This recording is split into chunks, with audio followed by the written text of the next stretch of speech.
What's up, y'all? What's going on? What's going on? Hey, y'all, I just want to come out here real quick and just talk about something that it's been popping up on the news. I saw it all morning, and I didn't pay it as much attention to it until this afternoon. So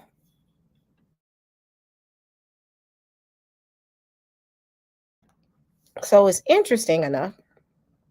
The Democrats right now are in a conundrum, a dilemma.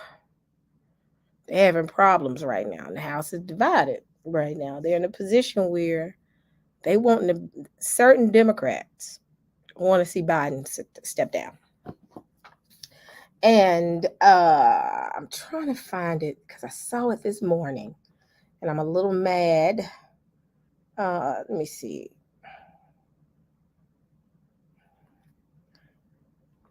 Because I saw something this morning where he called the Democrats elites. He said some of the elites want to see him step down. Here it is. I found it. So, hold on. Let me save this article, and I'm going to play it for y'all.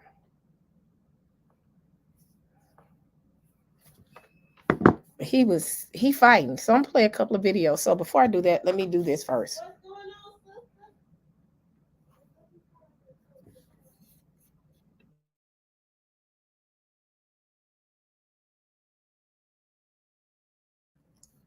All right, found my article. Copyright disclaimer under Section 107 of the Copyright Act of 1976. Allowance is made for fair use for purposes such as criticism, comment, new reporting, teaching, scholarship, education, and research. Fair use is a use permitted by copyright statute that might otherwise be infringing. So we've done that. Fair use, I'm saying that now, early in the game. So hold on.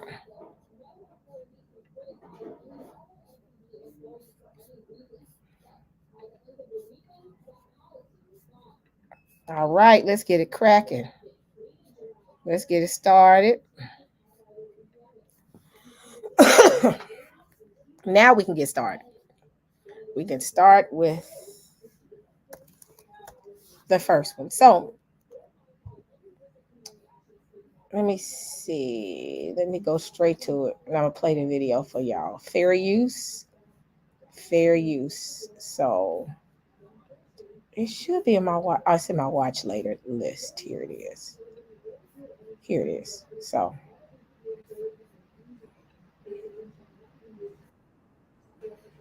I'm going to share my screen. Fair use. Fair use.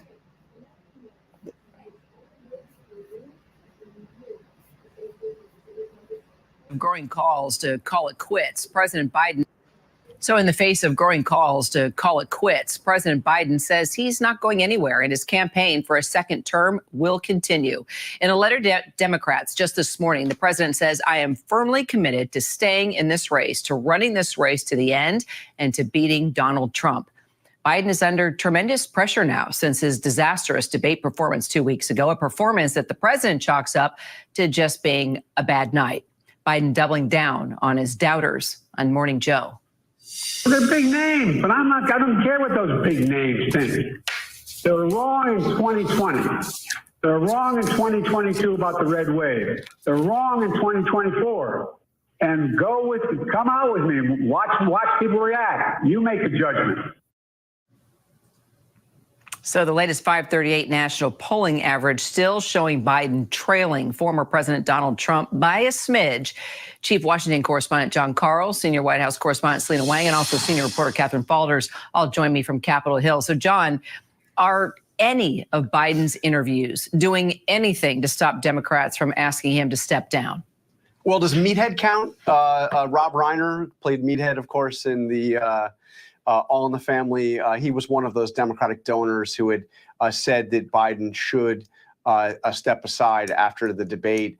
But he has said if he does more interviews like that, he would change minds, meaning the Morning Joe interview. But honestly, I don't think that any of this has changed many minds at all.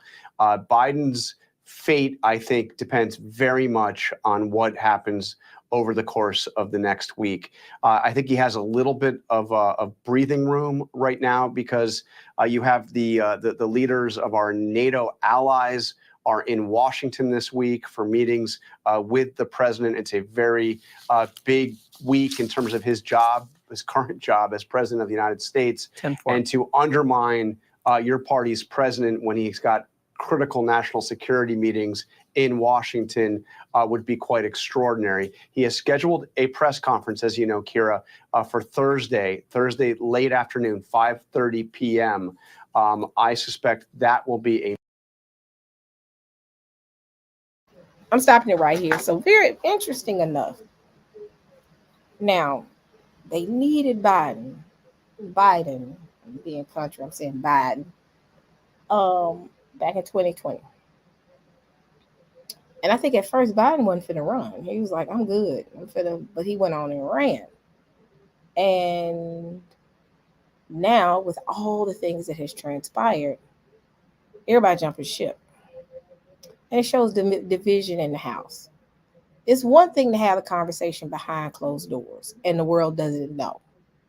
Because then guess what? You don't let your enemies know that you're weak. Because the thing is this, when it's arguing and bickering amongst the groups, external entities see that there's an opportunity to get in. So right now, what should have been behind the scenes, a private conversation, has made public mainstream media now. Media is not holding back. They want him to step down. The crazy thing is, making him step down now, who are you going to replace? Kamala, however you pronounce her name? Nobody's going to vote for her. I don't really believe she has a leg to stand on. Nobody trusts her. But, I mean, the Democrats are trying to do anything to scurry to get a new person in the seat, far as the president, from a democratic standpoint. But on the other side, the Republicans got a little bit of an issue because of Trump's performance in Wisconsin. And I think it was a video that he did a while back where he talked about people that are Republican are mindless. They're going to vote for anybody. It's tension on both sides. Tension on both sides of the House. And you pretty much, these are your candidates. Who you have right now in your election is who you locked in with. This should have been a change that was made at the beginning of the year. And y'all, I'm going to be brutally honest. I think they're making a debacle of this because I think they are trying to destroy the system. They really are. So let's make a public spectacle of everything. So when it does collapse, we can do. And this is just what I'm speculating. I'm not saying this is truth, but what I think. Let's make a mess of it in front of the world. Let's let the world see that we're a mess right now. So when we destroy the system and put a new system up, that can be our excuse. Because this stuff is too accessible. There was a time we would have known all this stuff. We wouldn't have had access to this type of information. These type of issues or conversations are behind the scene or behind the curtain type conversations. This is full blast for the world to see. For the world to see. So, yeah. So I'm going to finish it. A major moment in all of this. But look, not many minds have been changed. Biden still faces a lot of concerns, and a lot of Democrats, some publicly, many more privately, saying he should move aside as the nominee. I still can't get over the reference to Meathead. I'm going down a rabbit hole now on the sitcom days of so many shows that were. I could have done a Spinal Tap reference, but then we would have lost all my the husband would have loved that. Yeah, exactly. Everybody would be, what's Kira and John talking about? I know. All right, Selena, do we know anything about what's going on behind closed doors at the White House with advisors and also those involved with Biden's campaign headquarters strategies? Yeah, Kira, look, the entire Biden team is still in damage control. And I was just speaking to a source who was on a call that just wrapped up moments ago between the president and a group of donors. I'm told it lasted about 25 minutes. The president took all sorts of questions from these very anxious donors. And I'm told by that source on the call that the president was feisty, he was forceful, he was defiant, saying, quote, to these donors, I'm not going anywhere, I promise you. He said that they need to move forward and they need to focus on beating Trump. The source also told me the president said he's done talking about the debate and it's time to, quote, put the political bullseye on Trump. And on this call, the president said Trump is only 3 years younger than me. They need to focus on attacking Trump. And I'm told during the Q&A session, one person on the call had asked the president how he's going to prepare differently for the next debate, what he's going to do differently in the next debate. And the president said attack, attack, attack. But look, Kira, the president knows that these next few days are absolutely critical. As John mentioned, there's the NATO summit. This is a chance for the president to look presidential and show leadership on the world stage. But at the same time, a lot of Democrats and allies I've been speaking to say at this point, there's really nothing the president can do to turn his image around, that this damage is already done. Well, and John, word is that House Democrats are going to be meeting off the Hill now at DNC headquarters tomorrow. Cell phones are going to be banned. So what do you think this is all about? And also, the president just joined this call with major donors. Are there concerned that, they could be getting cold feet when it comes to shelling out cash for his campaign? The donors certainly have been getting cold feet. That's why Biden felt the need to join that call. This is fascinating that this meeting, 9 o'clock tomorrow, not on Capitol Hill as the caucus meetings usually are, but at the DNC headquarters, as you mentioned, and that they're asked to put their cell phones aside.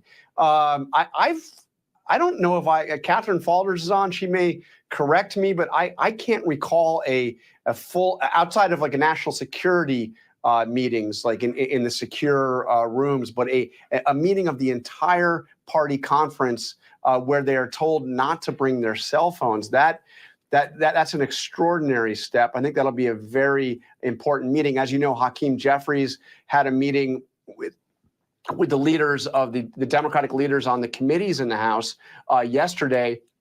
And at least 4 of the Democratic committee leaders told him that they believed that it was time for Biden to step aside. The full conference could be far more raucous. There's a lot of opinions. There's a lot of members of the House, including members of the Congressional Black Caucus, who are extremely supportive of Biden and angry at the calls for him to step aside. And there are many more who are making those calls. So that'll be a very key moment tomorrow morning. And I guess we'll have to wait because we won't be able to call any of them or text any of them while the meeting is going on.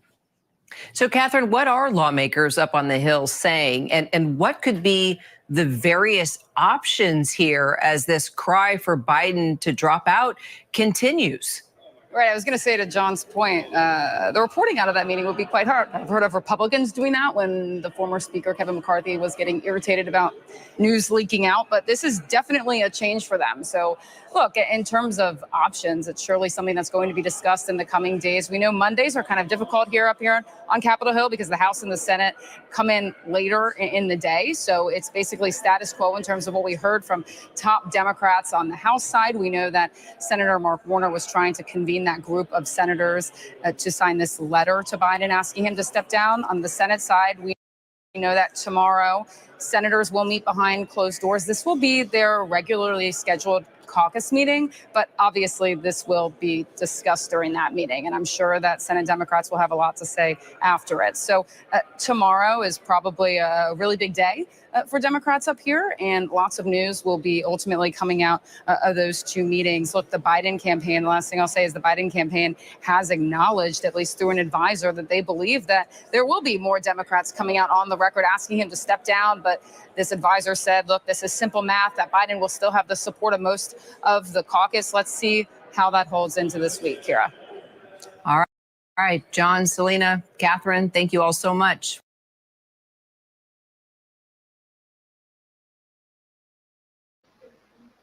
Yeah, they getting ready to throw him under the bus. The downfall of the first and foremost, I think that eventually they finna destroy all these parties. That's why they put little rules in place. like immunity and all that. I think they retracted on the immunity, presidential immunity. I don't know yet. I don't think so. Well, it may have. But with that being said, we are this country, they are looking kind of shaky right now.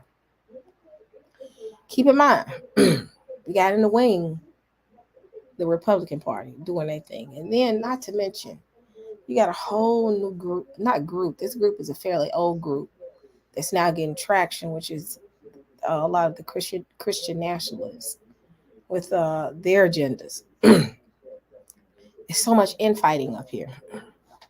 A lot of infighting. A lot of infighting.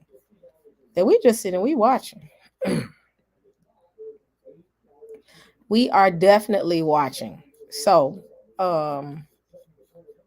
tensions flare up when the White House press secretary discussed that his neurological issues. They're trying to check him, I think, for Parkinson's, and they said it was a doctor that has shown up or specialist that showed up to the White House. So I'm gonna play a little bit of this. Fair use.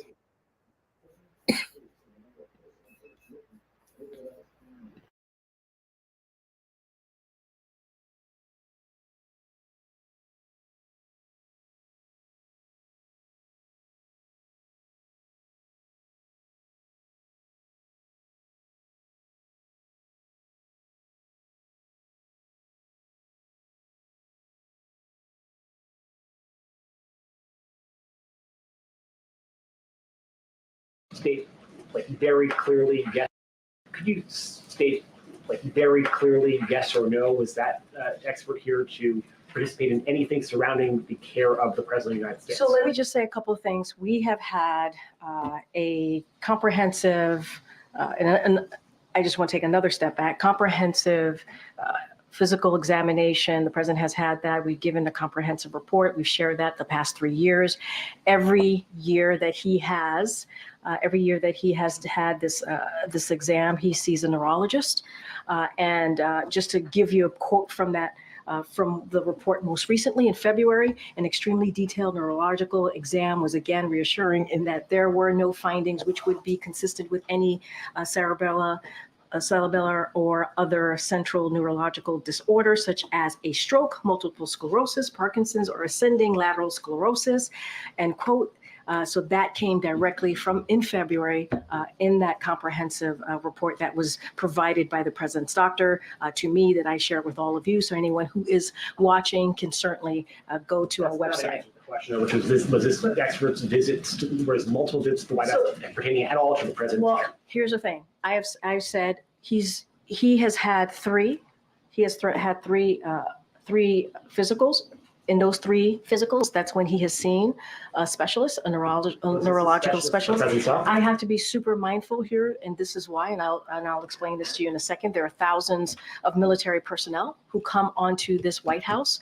Many of them get the care from the White House medical unit, and so need to be super careful. There are, the medical unit hosts a wide range of specialists, from dermatologists to a neurologist. And so I cannot speak to every person because there's actually a security reasons to protect their privacy. We respect and protecting people's privacy. So do not want to share. I'm not going to share people's names from here.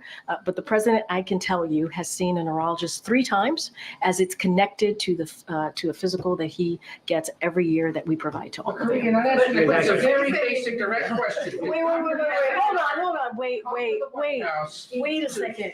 8 times, or at least once, in regards to the president specifically. Hold on a second. Not what you should be able to answer by this point. Wait, no.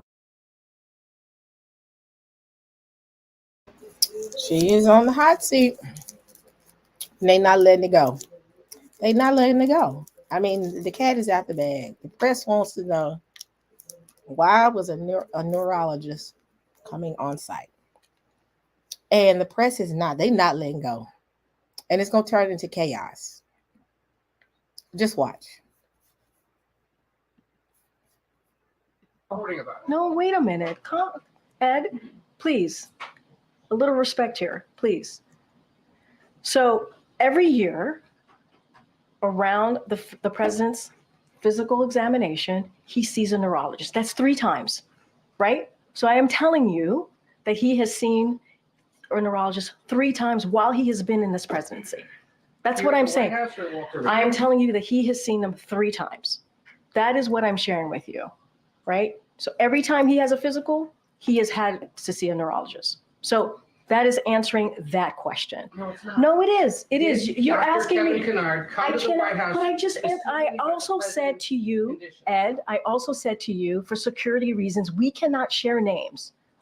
We cannot share names. You cannot We share have to names we have of to others he would have met with. We But cannot- You can share names in regards to if someone came here in regards to the president. We cannot share names of specialists broadly, from a dermatologist to a neurologist.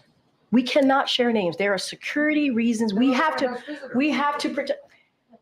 It's public. I understand that. looked it up before I came out I here. hear It's you. right there for anyone to see. Ed, I hear you. I cannot from here confirm any of that because we have to keep their privacy. I think they would appreciate that too. We have to give them, Discussion of the doctor. we have to keep their privacy. It is public information. I hear you. And you're going to allow this to fester guys, longer, Karina, guys, unless the White House guys, answers the hold question. on a second. There's no reason to go back and forth with me in this Well, aggressive we're way. miffed around here about how information's been shared with the press corps on here. What are you missed about? What are you missed Everything about? he just asked about. And then every time I come back and I answer the question that And you guys answered it asked. correctly, you didn't have to come back and clean it I up. never 2 minutes answered the later. question incorrectly. That is not true. I was asked about a medical exam. I was asked about a physical. That was in the line of question that I answered. So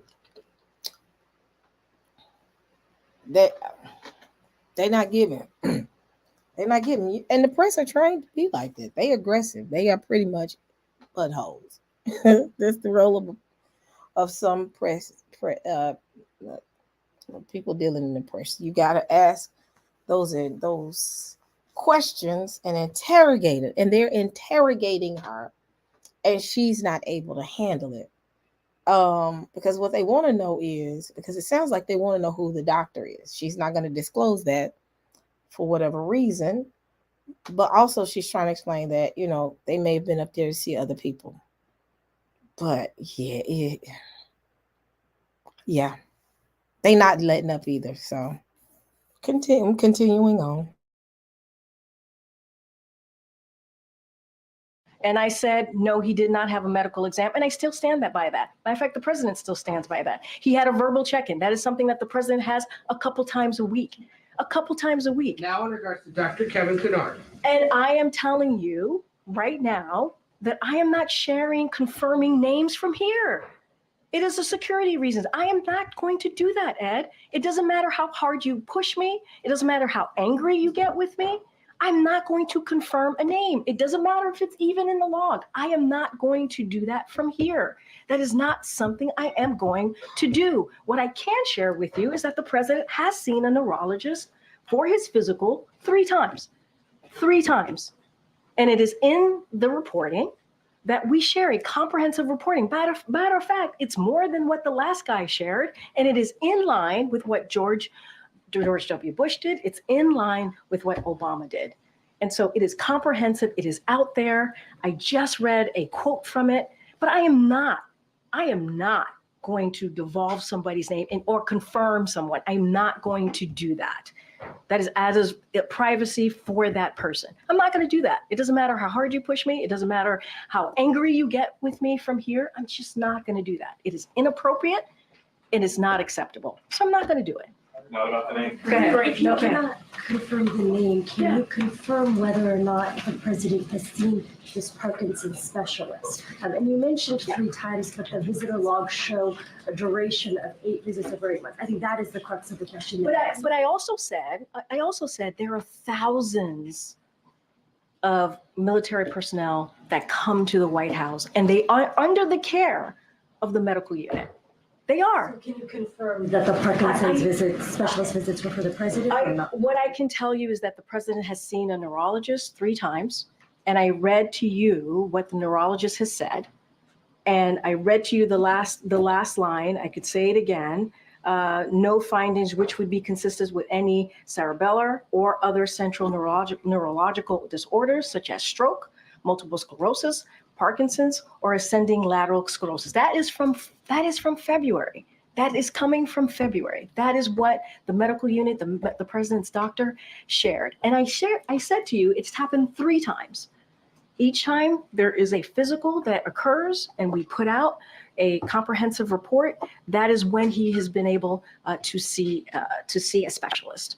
So that's what I can share. Question on this. Has the president, you mentioned Parkinson's, multiple sclerosis, all of these things. One diagnosis that we have heard of, potential diagnosis, is hydrocephalus, which is fluid buildup in the brain. It's something we've never heard in any of the medical reports. Is that something that the president has been evaluating? If it's not in the medical report, obviously it's not something that the president is dealing with. Well, I can tell you this. Just going back to Parkinson's for a little bit, so to give you some answers here. Has the president been treated for Parkinson's? No. Is he being treated for Parkinson's? No, he's not. Is he taking medication for Parkinson's? No. So those are the things that I can give you full-blown answers on, but I'm not going to confirm a specialist, any specialist that comes to the White House out of privacy. Question is, will the president go to the Hill today? I know we saw his letter. Is he intending to have this conversation face to face with him? So look, the president, obviously this is someone who is a senator for 36 years, who was the president of the Senate as when he was vice president for 8 years. And he truly respects the members of Congress, and has always and will always do that, especially as a former senator. And I will say, and you've heard us say this before, or most recently, is this is a president who's won the primary, right, by 14 million votes, 87% of those votes, so certainly. And look, I don't have any engagements to read out, outside of that. But I will say that the president was in Pennsylvania. I just mentioned at the top, he got to see Senator Fetterman, Senator Casey. He also got to see Congresswoman Dean. He spent some time with them. They traveled across Pennsylvania. And I will say, when the president gets knocked down, he gets back up. This is quintessential Joe Biden. And there are a long list of other congressional members who have shown their support for this president. I don't have anything else to read out. You saw the letter. The letter was, I think, pretty clear on where the president stands, and I'll just leave it there. Her body language is not saying what her mouth is saying. The more I look at this, and this is just my opinion, her body language is saying, let me stick to the script. Because if I say anything outside of the script, it's going to send them into a tidal wave.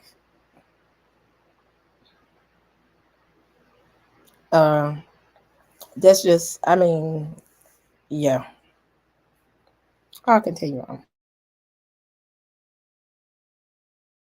You've noted that there are thousands within the Walter Reed system who may be treated by a specialist who visits here at the White House. But this neurologist had a meeting with the president's physician, with his doctor. You're refusing to say if he was here to evaluate the president or if he was consulting on the president's health. So what then was that meeting about? And I will say that Dr. O'Connor leads the medical unit. He leads the medical unit. No, because we will not confirm or speak to names that you're providing to me. It is out of security reason, is out of protecting someone's privacy. We're just not going to do that. But they are. The reason that I mention that is because there are 1,000 military members that do indeed use the White House medical unit. They do. They get care from that. We're talking about the president of the United States.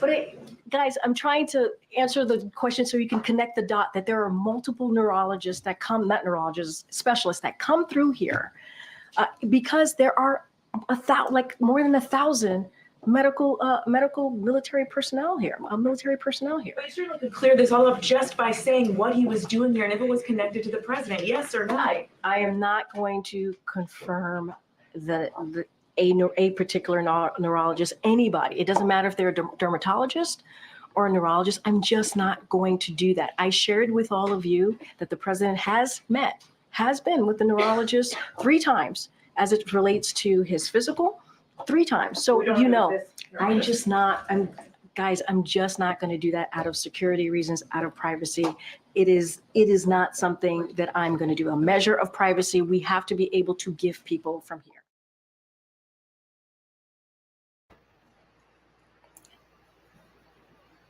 Yeah, Sister Girl was on the hot seat, and her body language was not speaking to what she was saying.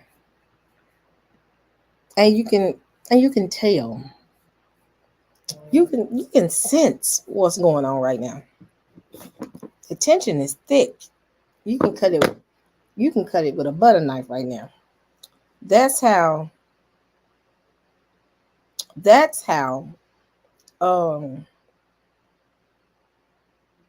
yeah, that's gonna be the issue with them. So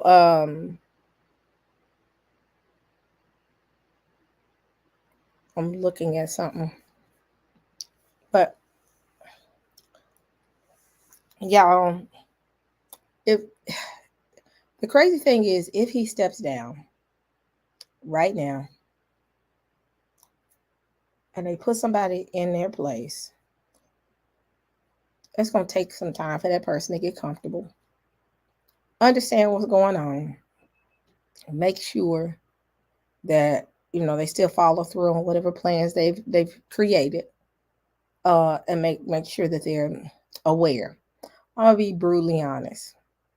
I think Kamala probably has not been involved in any of, or if any of the meetings that they've had. So she's not up to date on what's going on. I think she's just a face that they wanted to put right there, but you know how it is. They put your face right there, but they won't involve you in the conversations. I don't think they've involved her in the conversations. That's just what I think. So she's totally unaware of what's going on. So really, I don't think they can include her. Right now, the Democrats right now are so spastic right now and so concerned about beating Trump. If they make Biden step down right now, that leaves the U.S. wide open for an attack or an invasion or whatever. It leaves the country wide open. And that's not a good thing. Rather than just see it on through, y'all have somebody standing next to Joe while he's talking. Y'all got what is this, July? And we're already in the middle of July. So we got August, September, October, November. Y'all got 4 more months. 4 more months.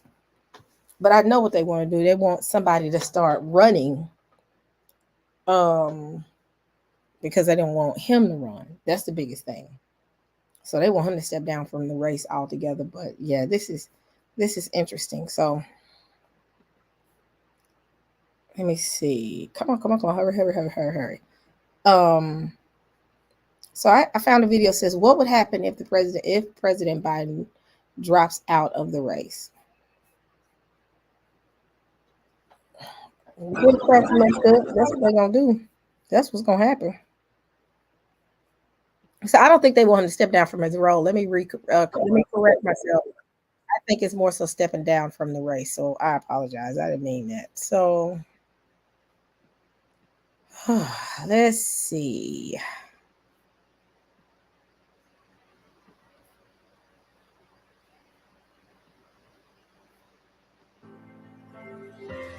As we discussed a moment ago, President Biden continues to insist he will stay in the presidential race through Election Day, despite calls from some Democrats for him to step aside after a poor showing at the debate 10 days ago. If the president did yield to another candidate, and that remains a big if this morning, what would come next? Is it as simple as passing the baton to Vice President Kamala Harris, or would others join the fight for the nomination? NBC News congressional correspondent Julie Sirkin has our Sunday focus. I shall not seek, and I will not accept the nomination of my party for another term as your president. March 1968. President Lyndon B. Johnson, consumed by the war in Vietnam, stunned the nation by announcing he would not run for re-election. This is a hard and a difficult campaign. 2 months later, Robert F. Kennedy, locked in a tight race for the nomination, was shot and killed. At the Democratic convention that year in Chicago, chaos, both outside and inside the amphitheater. After a floor fight, the Democrats nominated Vice President Hubert Humphrey. I am ready to lead our country. But it was too late. Richard Nixon went on to defeat Humphrey in November. Today, Democrats are once again in turmoil after President Biden's halting debate performance against Donald Trump last week. Look, if we finally beat Medicare. Even Biden's allies saying his mental fitness is fair game. I think it's a legitimate question to say, is this an episode or is this a condition? Democrats now essentially left with three options in the coming weeks. 1, a wounded Biden goes on to face Donald Trump in November. 2, Biden secures the Democratic nomination at the convention in August and then drops out afterwards. In that scenario, the Democratic National Committee chair would select a nominee in consultation with other Democratic leaders. Then, a group of DNC officials would approve or reject that candidate. Or 3, Biden drops out ahead of the key gathering, leading to an open convention, not unlike what we saw in 1968, with delegates free to nominate the candidate of their choice. We forget, right, that the primaries don't pick the nominee. The actual convention vote picks the nominee. Elaine Kmark is on the DNC Rules Committee. She says Vice President Kamala Harris is the obvious choice for Democrats should Biden step aside. She's there.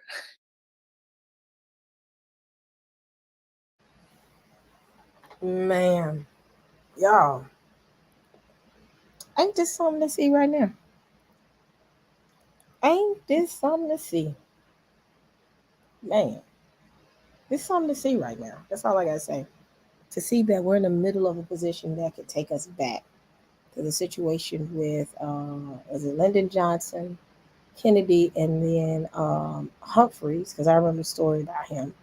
And then ultimately Nixon winning. And Nixon is what, I think he runs on the Republican, he ran on a Republican ticket. So we're going to see how this plays out.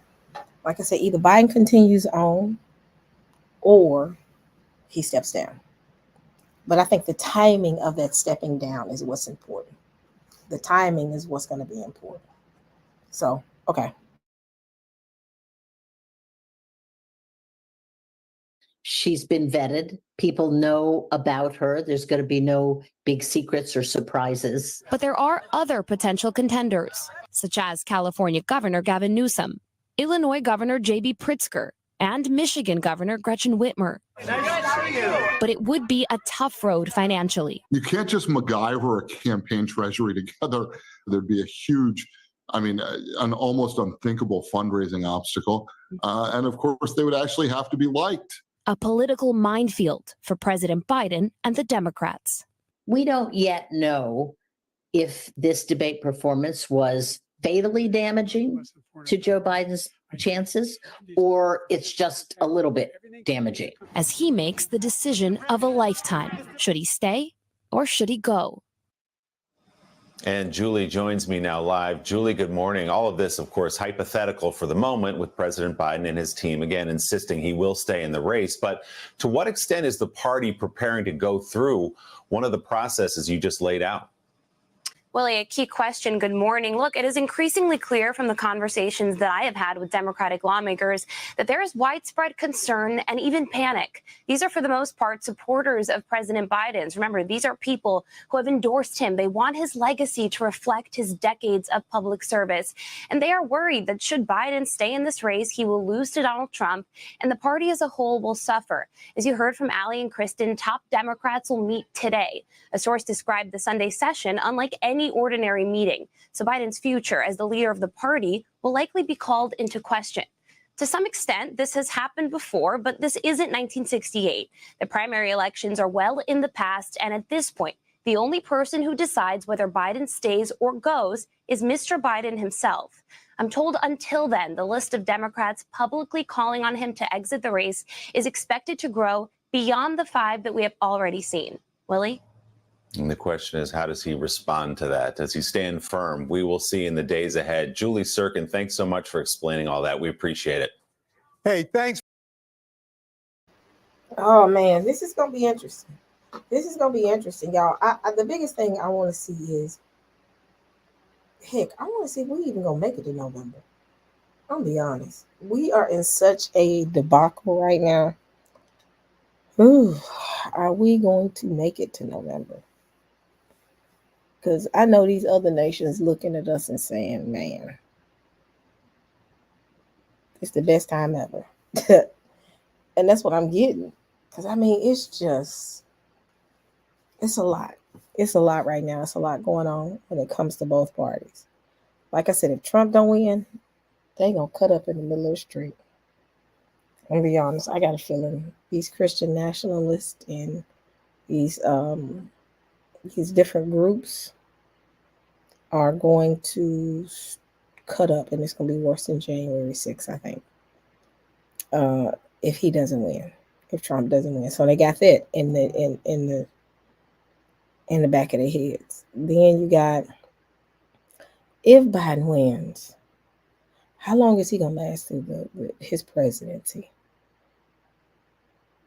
That's another thing. What if he make a bad decision? Because it's just a lot. It's a lot. It's a lot to take in. So for the next couple of weeks, I'm going to be paying very close attention, especially I know what I heard today, what we all heard, that tomorrow the Democrats are meeting at the Hill. I think they said the Hill, I can't remember. And they're going to have a private conversation where they can't even take their phones in the facility. So it's going to be that serious. And the conversation piece is going to be, we need to get Biden out. And then there have been a lot of false reports where some people have been saying, oh, he said he's going to step down. And he's followed up and said, no, I'm not. So the Democrats want him out. Democrats definitely want him out. So that's pretty much it. I want to talk to them. That's going to be fairly quick. I do want to talk about the Christian nationalist on tomorrow, either Wednesday, because that group is slowly but surely getting momentum. And it's just privileged to wrap up in a pretty box, and they say it's Christianity. And yeah, we're gonna talk about that on, I want to say probably Tuesday. So all right, well, that's all I want to talk about so far. Keep your eye on this, pay attention to it. It's only gonna get worse from here, I'm gonna be honest, I think. So all right, well, I'm getting ready to go to bed because I feel it coming down on me. All right, family. Well, thank y'all for joining me, and I will see y'all this week, later on this week. Thank you. Good night.